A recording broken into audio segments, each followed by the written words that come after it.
Hi, today I want to talk about the Pygmalion Effect. If you haven't heard of Pygmalion, please look it up on Google and you'll learn all about it. So there's this thing called the Pygmalion Effect, which says that great expectations are met with greatness. So when you expect greatness in someone and you express that, it's more likely to happen. And when the opposite, when you expect poorness or not doing stuff well in someone, that's what's going to happen as well. So my thought for you today is a couple of things. So the first one is verbal cheerleading.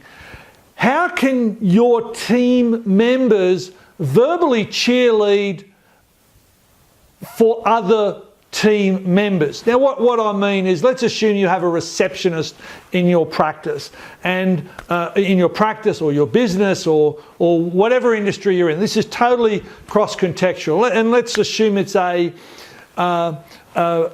situation in which they're meeting a doctor, whether it's a physio or a dentist or a doctor or a veterinary doctor or whatever, and the receptionist welcomes a client in and says, "Hey, Mrs. Smith, you're so lucky today. You're getting to see Dr. Gottlieb. And he is fantastic because he loves whatever." And it may be back problems if it's a chiro or a physio. It may be Maltese if Mrs. Smith's got a Maltese and he's seeing the Maltese. Whatever it happens to be. So find a way to verbally cheerlead other team members. Let's assume that I'm a veterinarian, which as you know I am, and let's assume that I'm admitting a patient, Bruno the Maltese. I'm admitting Bruno because he's sick, and I've got Rebecca here, that's my nurse, and I'm saying, "Mrs. Smith, we're going to admit Bruno.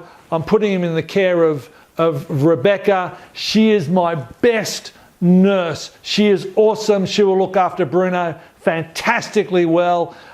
He is in the best hands possible." How do you think Mrs. Smith's going to feel versus if I'd said, "Mrs. Smith, we're going to admit Bruno, and here's Rebecca. She's going to be looking after him today." Different scenario, isn't it? Mrs. Smith's expectations are going to be totally different. So that's what's called the Pygmalion Effect. And there's two sides to this.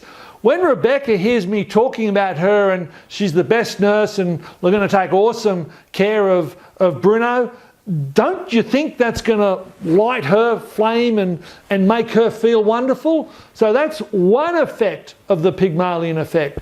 The other effect is, Mrs. Smith, how do you think she's going to think about Rebecca? Really, really, really important that you verbally cheerlead and use the Pygmalion Effect as much as you can, both in your team, whatever that happens to be. You know, set your team members up for success. May I suggest that you become someone that finds the greatness in everyone. Now, I know that's hard to do, or it could be hard to do, but I know it's going to be easy to do for you. You can look into everyone and find their area of greatness and compliment them in front of others, if that's appropriate, in front of team members, in front of clients, whatever. Make them feel good. They will feel better and function better and do better. And whoever else is around is going to look at you and say, "Wow, isn't he a great, boss if you're the boss, or team member if you're a team member." And if there's clients there as well, they're going to get so much more out of this as well. The opposite of the Pygmalion Effect is called the Golem Effect, Golem, the Golem Effect. And as you can imagine, it's exactly the opposite. Find what they're doing wrong and talk to them about it, and they will do it worse. So I'm not going to talk about the Golem Effect because I don't want you knowing about it. I want you concentrating on the Pygmalion Effect and how to get that really, really, really working well in your workplace. So your assignment, your task, your challenge, should you decide to accept it, and I know you are going to accept it, is to find the goodness, to find the greatness in everyone, and mention that to them, to help motivate them and bring the best out of them, and also to light up the lives of other team members and clients. See you on the next video. If you enjoyed the tips and the clues and the strategies in this video, and if you're a practice owner or a practice manager or an aspiring practice owner, may I suggest that you go to my website, www.turbochargeyourpractice.com, and register there to receive my newsletter. And in that, you'll regularly receive more tips, strategies and ways of running and really improving your practice, and they'll be delivered straight to your inbox every week. Bye.